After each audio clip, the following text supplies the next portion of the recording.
If you are someone that was born in the early 1990s, you probably know about 9/11.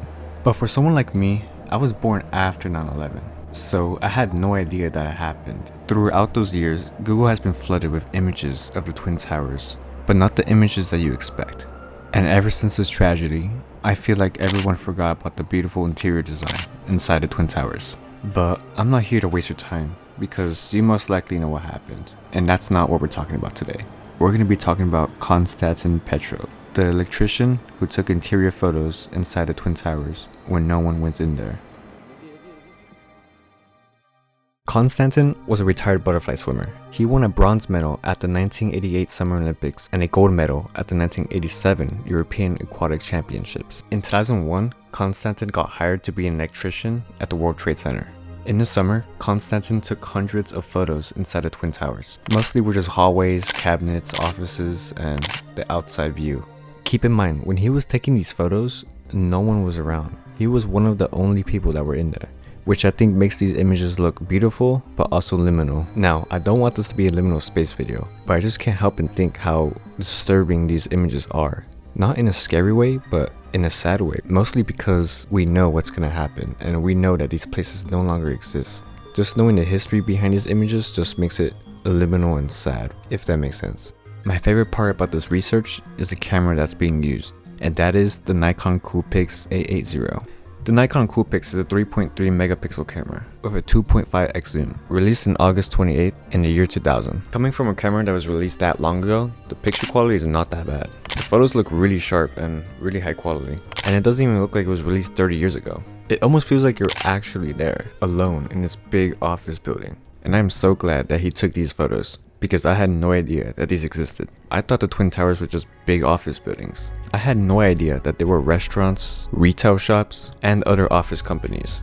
And I don't think I've said this enough. Konstantin took these photos months before 9/11. No one had no idea that these were going to be their last photos inside the Twin Towers, which is just crazy to me, because if this happened to me, I would have been lost for months. And what's even crazier is that he worked there, as I mentioned before. And what's even crazier than that is that he survived the Twin Tower attack. The day of the attack, he didn't show up for work, which obviously saved him and hundreds of others.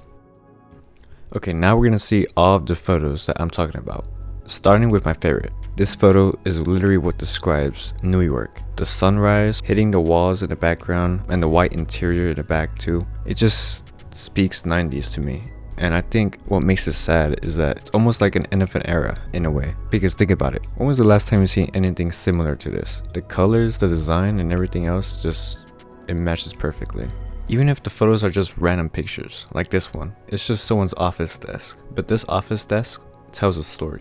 The night sky in the background, the old technology back then, and the unorganized papers. The emptiness of the photos represents how the aftermath of the attacks feel.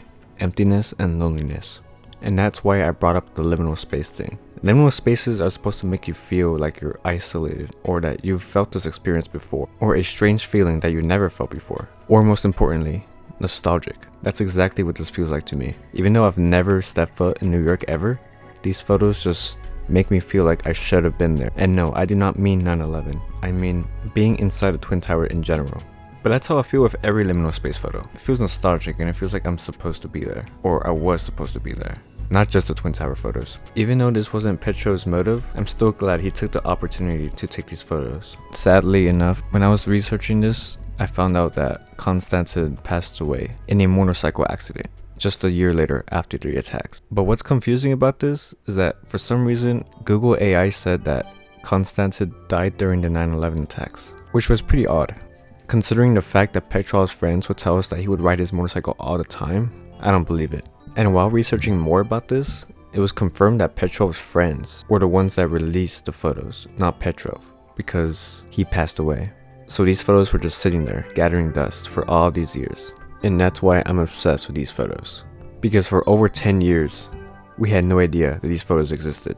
So thank you, Petrov, for taking these random photos of the Twin Towers. What might have been random for you was important for the rest of us, especially me. But other than that, there's still tons of photos that we still haven't gone through. But I think the photos pretty much speak for themselves. And I'm glad that Konstantin published these photos so his legacy could keep going. But that's pretty much it. I didn't expect this video to be long. I just really wanted to talk about this because I'm really into photography, and when I saw these photos for the first time, it just blew me away. But anyway, I hope you guys have a good day and I'll see you around. Bye.